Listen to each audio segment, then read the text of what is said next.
Ang batang ayaw matulog. Si Andrew ay isang batang mag-aaral. Maaga ang pasok niya sa eskwelahan. Isang gabi, habang nag-uusap sila ng kanyang nanay, "Anak, matulog ka na. Bukas ay may pasok ka sa eskwela," sabi ng nanay. "Mami, hindi pa po ako pagod at antok. Nanonood pa rin po ako," sagot ni Andrew. Anak, hindi porket hindi ka pagod at antok ay hindi ka matutulog. Maaga ang pasok mo bukas, kaya kailangan matulog ka na, paliwanag ng nanay. Ngunit hindi pa rin sumunod si Andrew, patuloy siyang nanood. Kinabukasan, ginigising ng nanay si Andrew. "Andrew, gising ka na." "Antok pa po ako," galit na sambit ni Andrew. Maging ang kanyang maliit na kapatid ay ginigising na siya. Gabi-gabi, paulit-ulit ang babala ng nanay at tatay. Matulog ka ng maaga para magising ka ng maaga. Ngunit hindi pa rin niya pinapansin.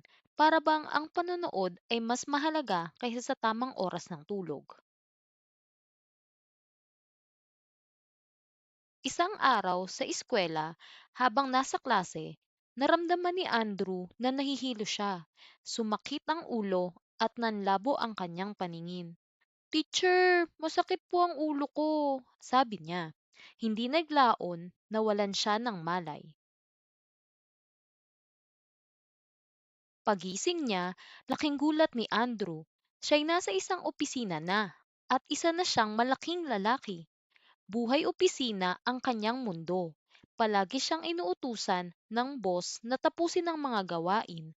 Bawat araw, siksikan sa trabaho. Halos wala na siyang pahinga. Ilang araw ang lumipas, ramdam na ramdam ni Andrew ang pagod. Lumalala ang sakit ng ulo, palaging antok at hindi makapag-focus.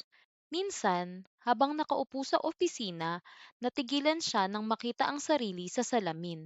Naiyak siya at naisip, sana'y bumalik na lang siya sa pagiging bata na may pagkakataong matulog ng maayos. Muli, nawalan ng malay si Andrew. Pagising niya, bumalik siya sa pagiging bata.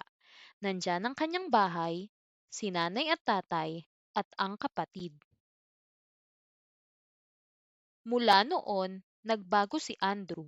Palagi na siyang natutulog ng maaga. Hindi na siya nahihirapang gumising sa umaga. Nanghingi siya ng paumanhin sa kanyang mga magulang at nangako na susunod sa kanilang salita. Simula noon, natutulog na si Andrew ng maaga. Masigla siyang gumigising tuwing umaga. Handa na para sa paaralan. Naging mas maganda ang kanyang pakiramdam sa buong araw. Mas maganda ang konsentrasyon sa klase. At masaya rin ang kanyang mga magulang. Ang batang natutulog ng maaga ay masigla, masaya, at malusog. Tulog ang tunay na superpower ng mga bata.